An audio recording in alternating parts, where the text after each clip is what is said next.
Eu estava assinando um papel quando o homem do cartório parou tudo e disse: "Não adianta. O senhor não é mais o dono." Eu ri. Não porque achei engraçado, mas porque minha cabeça não conseguiu aceitar. Ele virou a tela para mim. Meu nome estava lá. Minha assinatura perfeita. Data, carimbo, tudo certo. Eu senti a Lídia agarrar meu braço com força.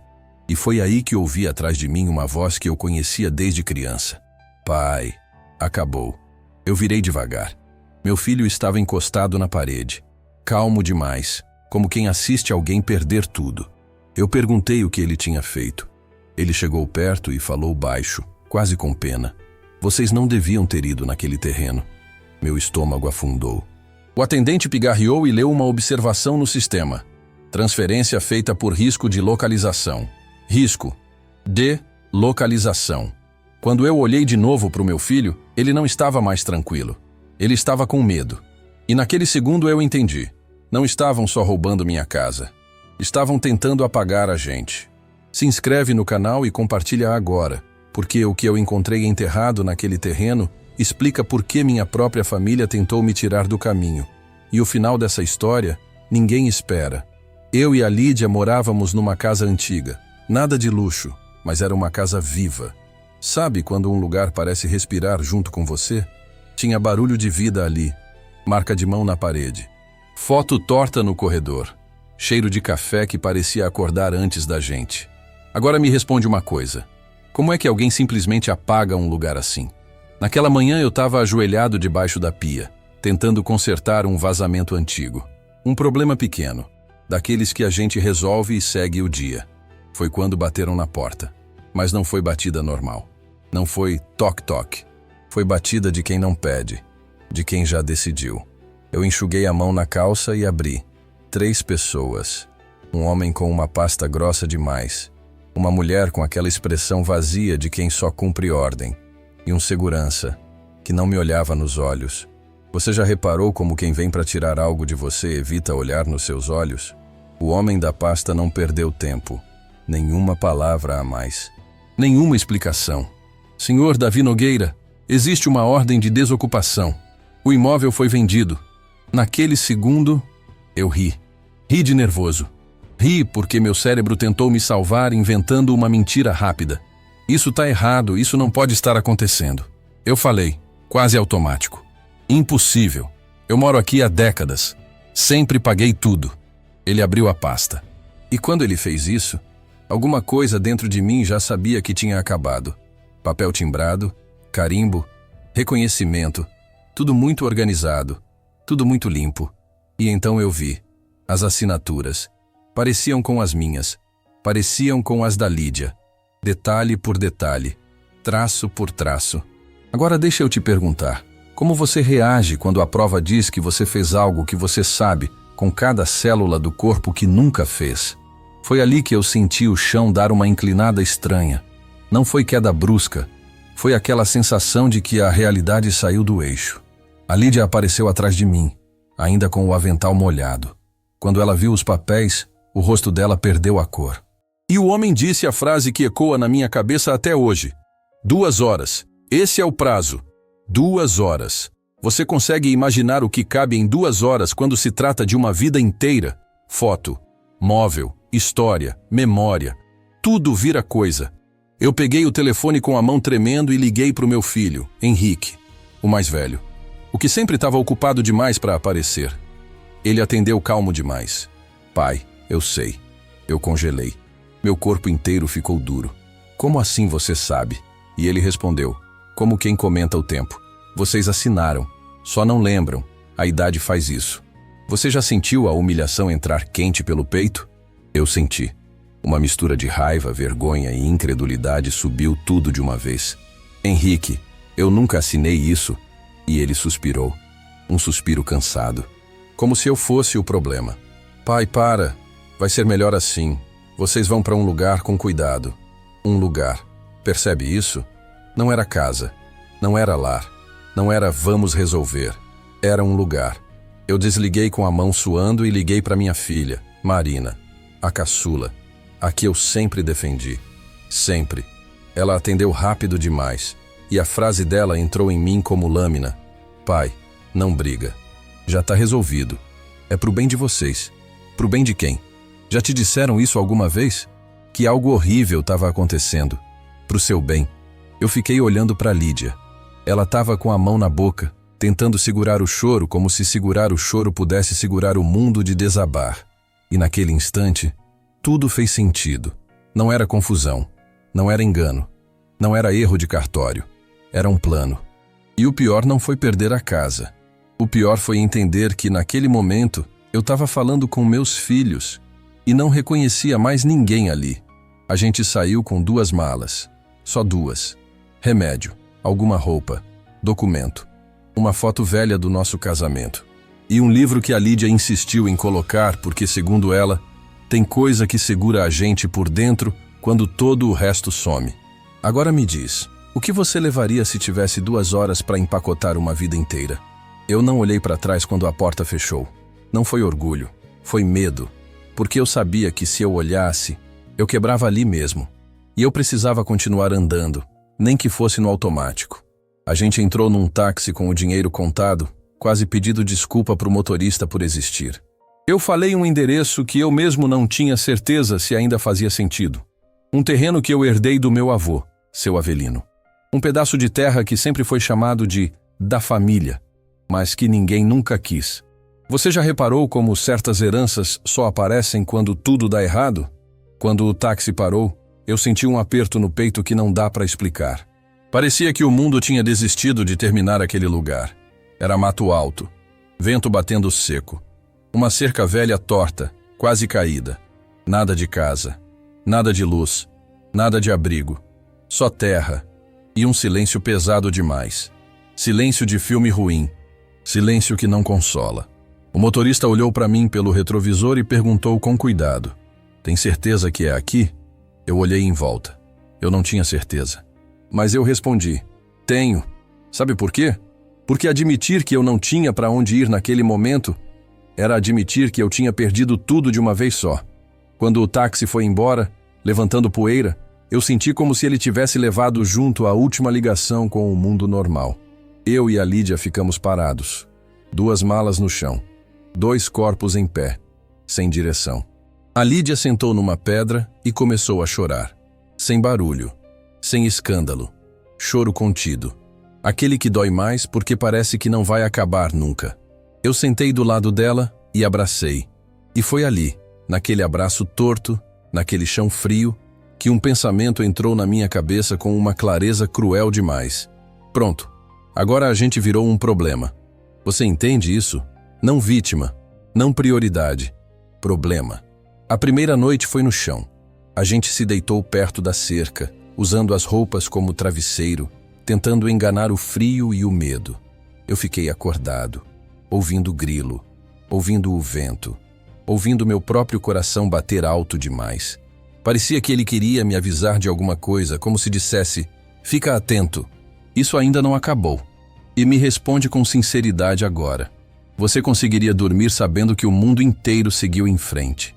E você ficou para trás com 2 malas e nenhuma explicação?" Eu não consegui.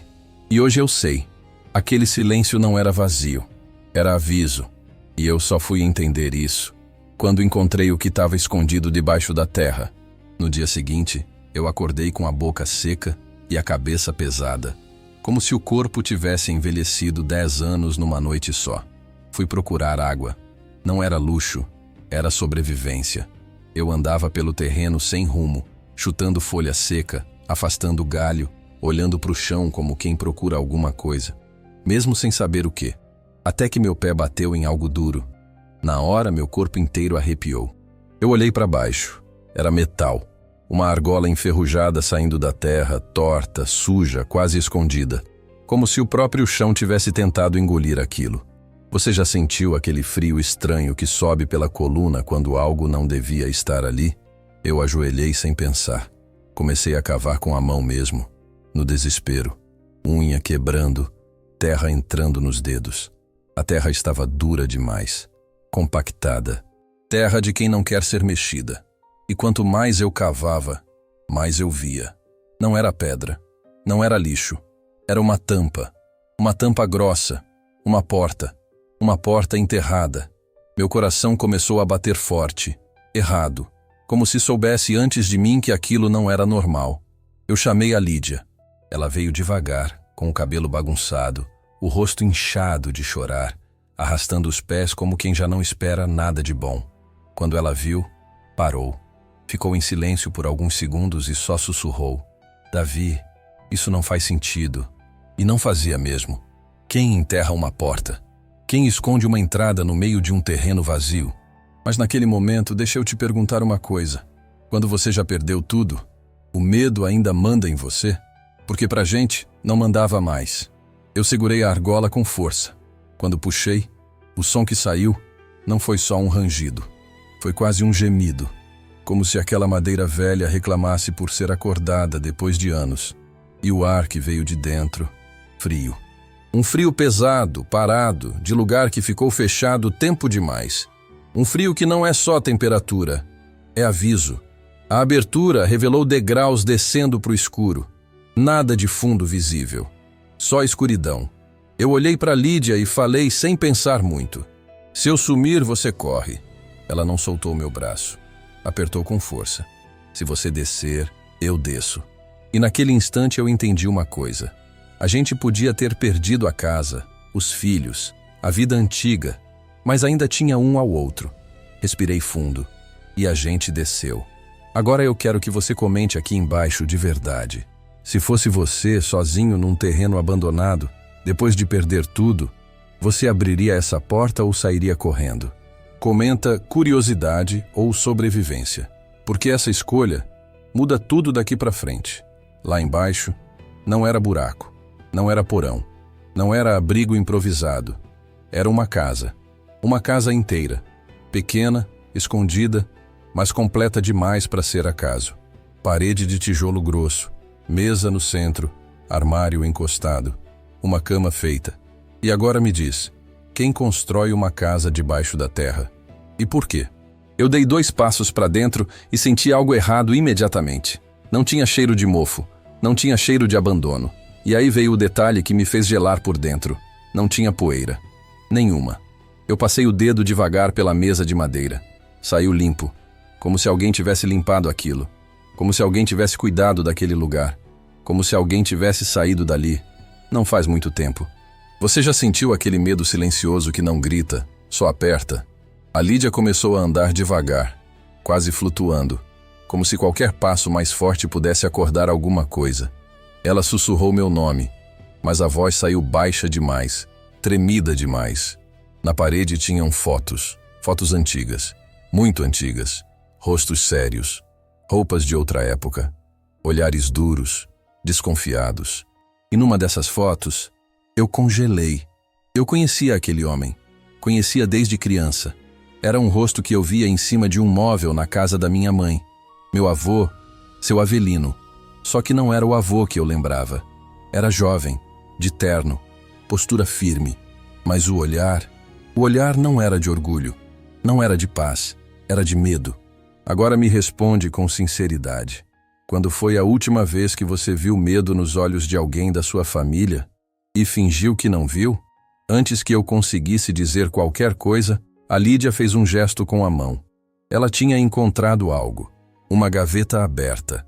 Não forçada. Aberta. Como se alguém tivesse mexido ali recentemente. Dentro, um caderno de capa preta, preso com uma fita velha, já desbotada. Ela pegou com cuidado, como se aquilo pudesse morder. Leu em voz baixa a primeira frase escrita na capa. Se você encontrou isso, é porque eles falharam. Meu estômago afundou. Eles... Quem? Quem falhou? Quem tentou impedir? Eu senti um arrepio subir devagar pela nuca, daquele tipo que avisa antes da cabeça entender. E foi aí que aconteceu. Um som, lá em cima. Passos, passos na terra. Não era vento, não era animal. Eram passos humanos. A Lídia levantou o rosto na hora. Os olhos dela se arregalaram de um jeito que eu nunca vou esquecer. Sem dizer uma palavra, eu apaguei a luz do celular. Escuro total. A gente ficou parado, sem se mexer, segurando a respiração. Como se respirar pudesse denunciar que a gente estava ali. Você já tentou ficar completamente imóvel quando o medo manda você correr? Os passos continuaram, mais perto, mais lentos. E então, pararam, exatamente em cima da porta. O silêncio que veio depois foi pior do que qualquer barulho. Porque naquele instante eu entendi uma coisa que mudou tudo. Aquela casa não estava esquecida, ela estava escondida. E alguém ainda sabia onde ela ficava. Eu não sei dizer quanto tempo passou ali embaixo. Podia ser segundos, podia ser minutos. No escuro, o tempo vira um bicho estranho. Ele se estica, ele te engole. A gente ouviu a terra se mexendo lá em cima, um som abafado, arrastado, como se alguém estivesse procurando alguma coisa, procurando a argola. Meu coração começou a bater tão forte que eu tinha certeza de que dava para ouvir do lado de fora. E então, silêncio. Aquele silêncio que não traz alívio, só aumenta o medo. Quando eu finalmente criei coragem para acender o celular, minha mão estava tremendo tanto que a luz balançava na parede, projetando sombras tortas, como lanterna de filme de terror. Eu respirei fundo e abri o caderno. As primeiras linhas estavam escritas com a letra do meu avô. Firme, mas apressada. Letra de quem escreve com urgência, como se soubesse que não tem muito tempo. Eu comecei a ler em voz baixa, mais para mim do que para Lídia. Eu escondi o que era impossível carregar. Eu enterrei a casa porque era o único jeito de proteger a Lídia e o Davi. Se um dia eu falhar, você vai entender. Meu corpo inteiro travou. Ele escreveu meu nome. Escreveu o nome da minha esposa. Agora me responde uma coisa. Como alguém que morreu há décadas consegue saber exatamente quem você vai amar no futuro?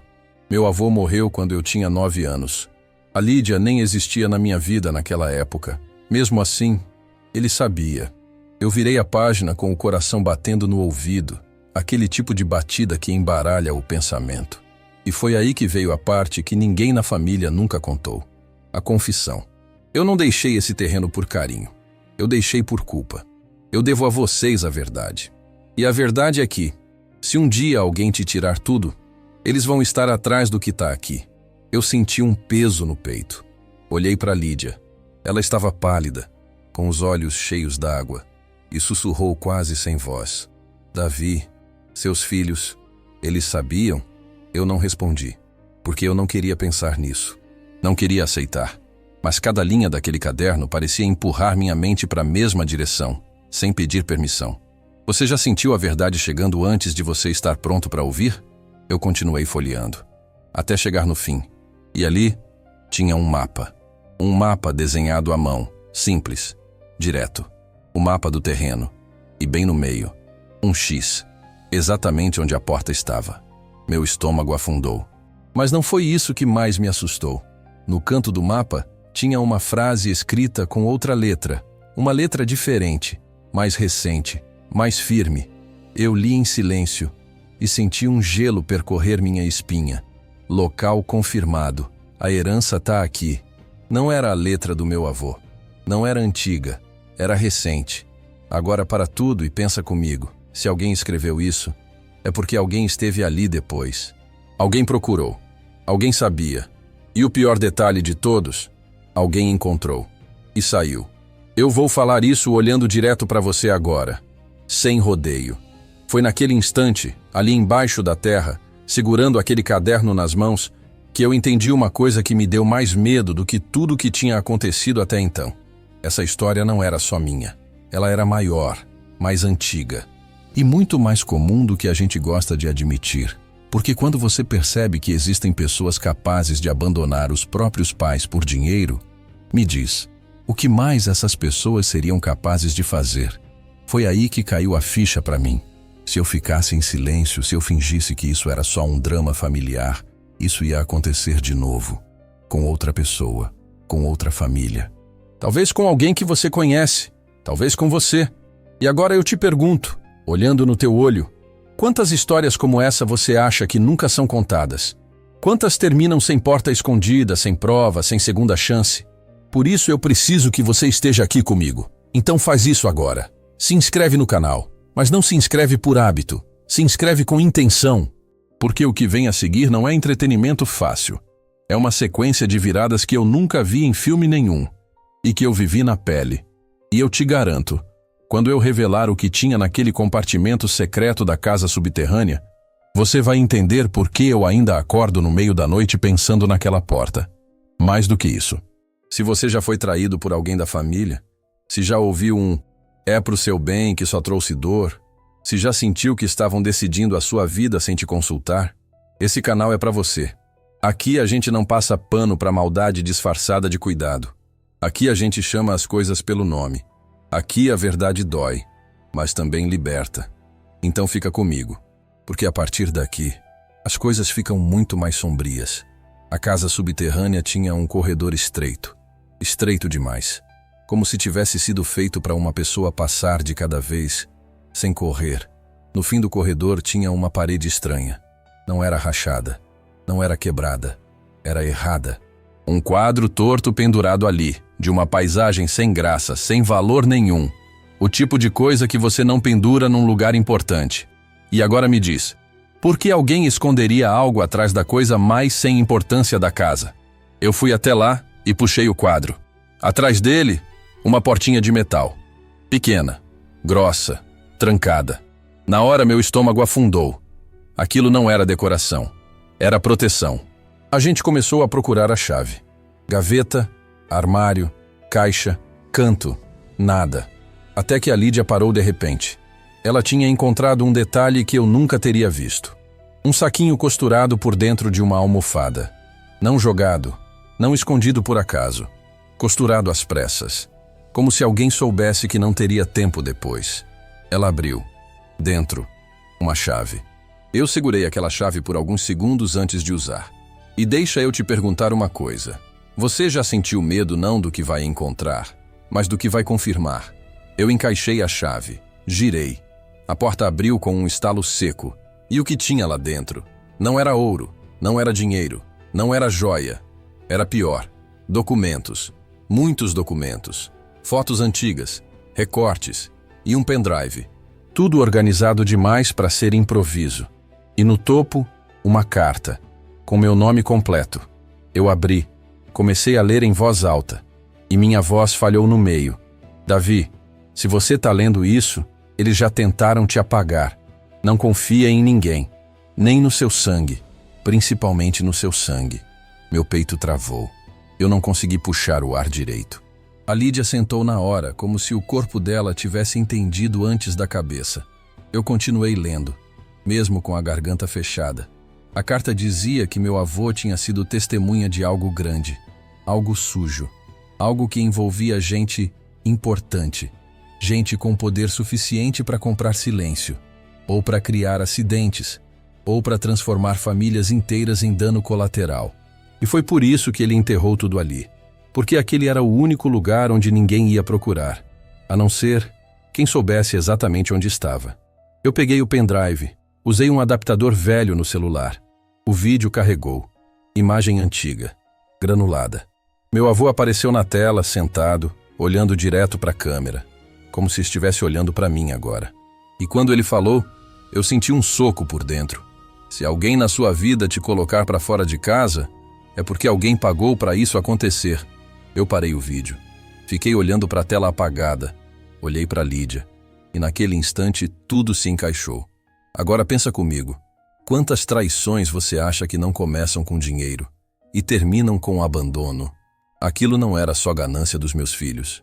Era influência. Era interesse externo, era alguém usando quem eu amava para chegar até o que estava enterrado ali. E naquele momento eu entendi a coisa mais assustadora de todas. A casa não foi tomada primeiro. A família foi.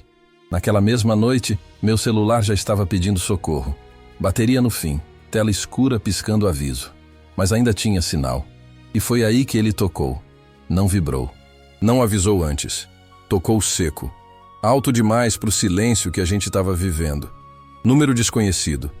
Eu fiquei olhando para a tela por alguns segundos, com o dedo suspenso, sentindo um aperto estranho no peito. Você já sentiu aquela certeza absurda de que se atender nada mais vai ser igual? Eu quase não atendi. Mas alguma coisa dentro de mim disse, com uma clareza assustadora: atende. Quando eu levei o celular ao ouvido, não era Henrique, não era Marina. Era uma voz masculina. Baixa, controlada demais para ser casual. Você abriu a porta. Meu estômago virou na hora. Eu não perguntei que porta. Eu já sabia. Quem é você? Eu perguntei tentando manter a voz firme. Ele respondeu sem pressa. Alguém que tentou impedir isso por anos, mas agora já foi. Fez uma pausa curta. Eles sabem. Meu coração disparou. Eles quem? Eu perguntei. E a resposta veio como quem joga uma pedra num lago calmo, só para ver o estrago depois. Os mesmos que fizeram seu avô sumir por dentro, antes de ele morrer. Eu senti a Lídia apertar minha mão com força. Ela tinha ouvido tudo pelo silêncio do meu corpo. Você entende o peso dessa frase? Não era morte física. Era apagar alguém por dentro. Apagar a verdade. Apagar a coragem. Eu engoli seco. O que você quer? Eu perguntei. E a resposta veio gelada, sem emoção nenhuma. Quero que você fique vivo tempo suficiente para entender o que você achou. Antes que eu pudesse dizer qualquer coisa, a ligação caiu. Tela preta. Fim. Eu fiquei olhando para o celular apagado, ouvindo só minha própria respiração, tentando entender em que tipo de jogo eu tinha acabado de entrar. E agora eu te pergunto, olhando direto para você, quando alguém que você não conhece sabe demais sobre a sua vida, isso ainda é coincidência? Eu preciso que você comente aqui com sinceridade. Você já recebeu uma ligação que te gelou por dentro? Uma ligação que parecia que alguém sabia coisas que não devia? Comenta já ou nunca. Porque aquela ligação não foi um aviso. Foi o começo da parte mais assustadora dessa história.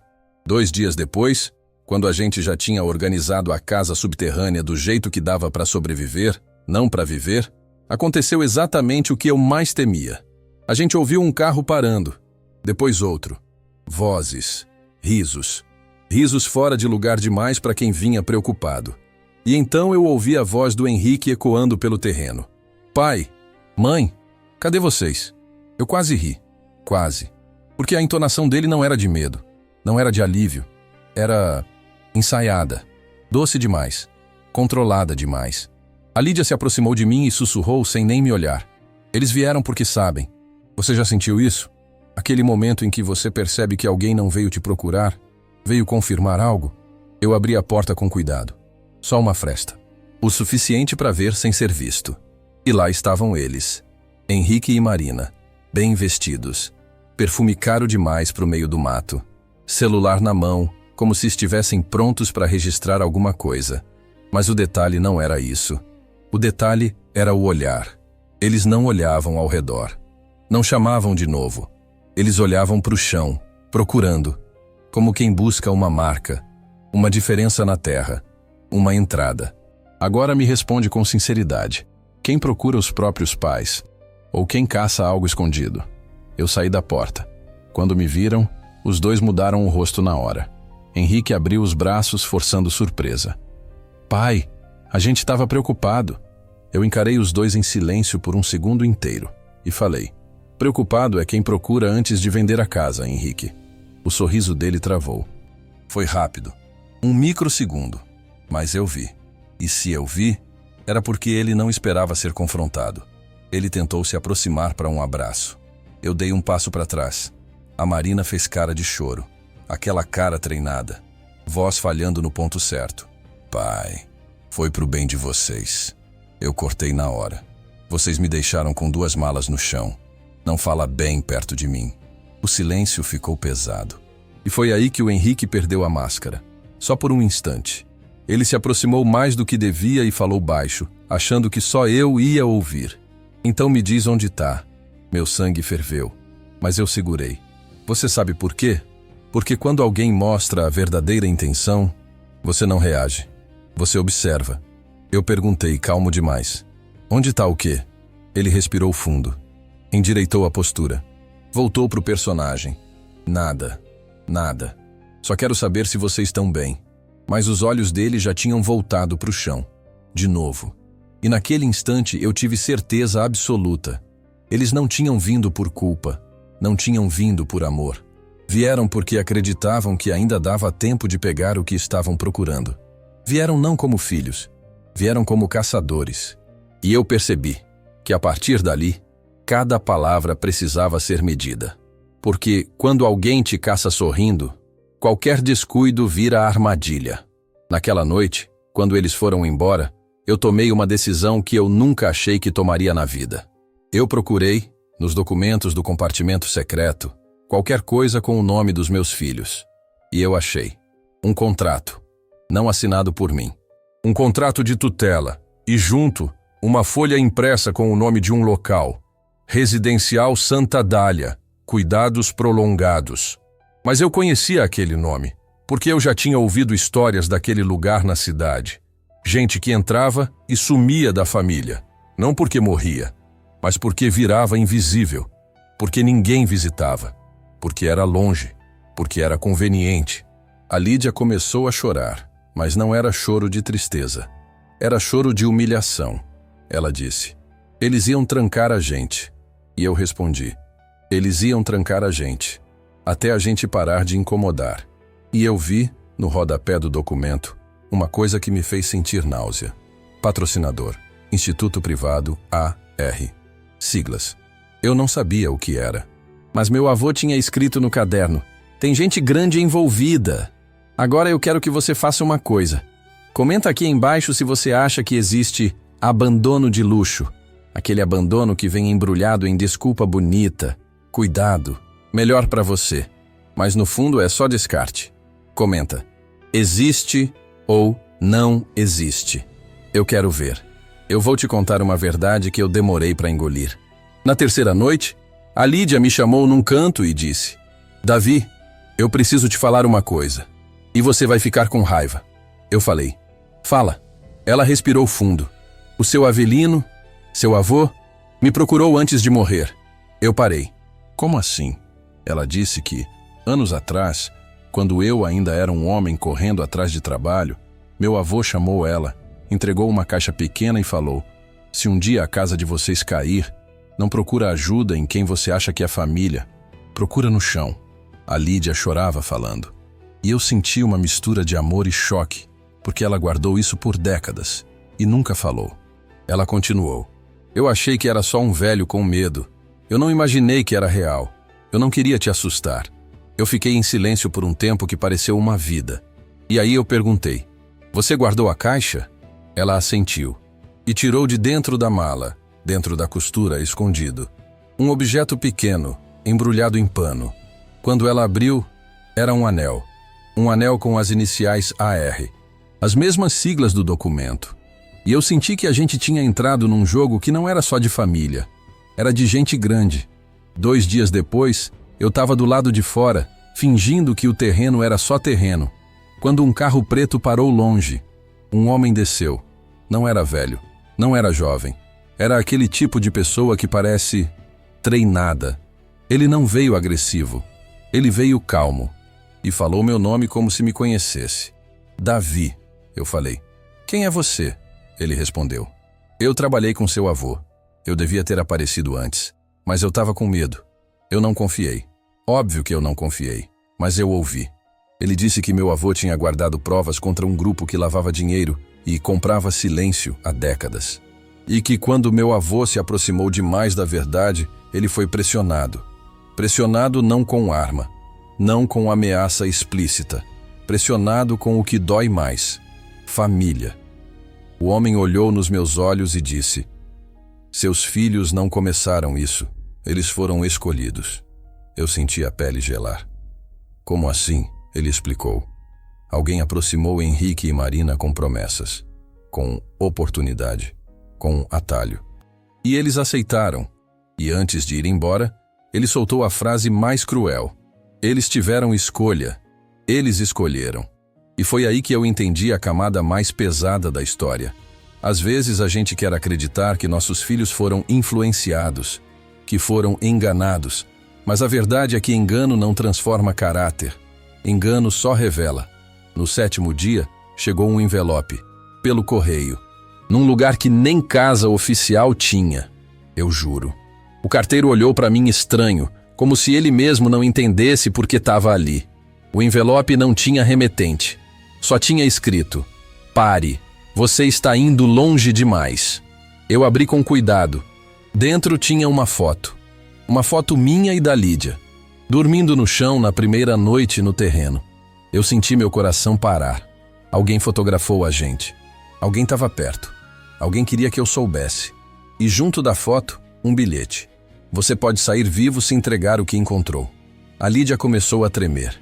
E eu senti uma raiva tão grande que por um segundo eu esqueci o medo. Porque aquilo não era mais sobre dinheiro. Era sobre controle. Agora eu preciso que você comente aqui. Se você estivesse no meu lugar e recebesse uma foto sua dormindo, tirada escondido, você faria o quê? Você denunciaria? Você fugiria? Você enfrentaria? Eu quero ler sua resposta. Eu vou te contar como isso terminou. E eu vou te contar do jeito que eu gostaria que alguém tivesse me contado. Sem fantasia, sem romantização, com a verdade doendo onde precisa doer. Eu peguei tudo que tinha no compartimento secreto. Documentos, fotos, o vídeo do meu avô, o anel AR, o contrato do tal Residencial Santa Dália e o bilhete com a minha foto dormindo. E eu fiz a coisa mais perigosa que eu podia fazer. Eu levei tudo para um lugar onde ninguém esperava. Eu fui até a pessoa que eu menos queria procurar, mas que eu sabia que ia entender um tipo de maldade. Um advogado conhecido por não ter medo de gente grande. Quando eu coloquei as provas na mesa, ele não ficou chocado. Ele ficou sério. E ele disse: "Isso aqui não é só crime de família. Isso aqui é gente que compra destino. A gente entrou com uma ação para anular a venda da casa porque era falsificação. A gente acionou medidas protetivas. A gente bloqueou qualquer pedido de tutela. E a parte mais pesada, a gente entregou cópia das provas para autoridades e para pessoas que sabiam como fazer isso chegar onde precisa. Sabe o que aconteceu com Henrique e Marina? Eles tentaram voltar, tentaram chorar, tentaram pedir perdão, tentaram dizer que foram manipulados. Mas quando a gente mostrou o contrato do lugar onde iam internar a gente e a foto nossa dormindo no chão, o mundo deles caiu. E aí veio a surpresa final, a que eu segurei até agora. A herança do meu avô não era ouro. A herança era um arquivo capaz de derrubar gente poderosa. E por isso tentaram apagar a gente sem fazer barulho. Por isso o despejo. Por isso a pressa. Por isso o lugar. A vingança mais doce que eu encontrei não foi ver meu filho sofrer. Não foi humilhar ninguém. Foi outra coisa. Foi olhar para Lídia, depois de tudo, e perceber que eles tentaram nos reduzir a 2 malas. E a gente virou a mesa. A gente recuperou o que era nosso por direito, sim. A casa, a dignidade, o nome. Mas a gente fez algo maior. A gente transformou o que tentaram usar para nos destruir em uma arma para proteger outras pessoas. Porque eu decidi que se eles achavam que idoso era descartável, eu ia fazer barulho, eu ia expor, eu ia criar rede, eu ia virar a história. E eu tô aqui nesse canal contando isso em primeira pessoa para você por um motivo. Para você nunca ignorar sinais. Para você nunca achar que família é desculpa para tudo. Para você entender que tem maldade que vem vestida de cuidado. Agora eu quero te pedir, do fundo do coração, e eu vou ser direto. Se inscreve no canal agora se você quer mais histórias assim, contadas do jeito que prende, mas também do jeito que alerta. Compartilha esse vídeo com alguém que precisa abrir o olho. Alguém que está sendo pressionado, manipulado, empurrado para aceitar o melhor, que no fundo é só abandono. Deixa seu like porque isso ajuda o vídeo a chegar em mais gente que precisa. Comenta aqui embaixo. Você acha que o perdão existe nesse tipo de história? Ou tem coisa que não se reconstrói? E se você já viveu algo parecido, comenta só. Eu entendo. Eu leio. Eu respondo. Porque ninguém merece passar por isso sozinho. E eu prometi no começo que tinha uma história ainda mais insana por trás dessa porta. Eu não contei tudo aqui de propósito. Porque agora na tela tá aparecendo uma outra história. É só clicar para assistir agora.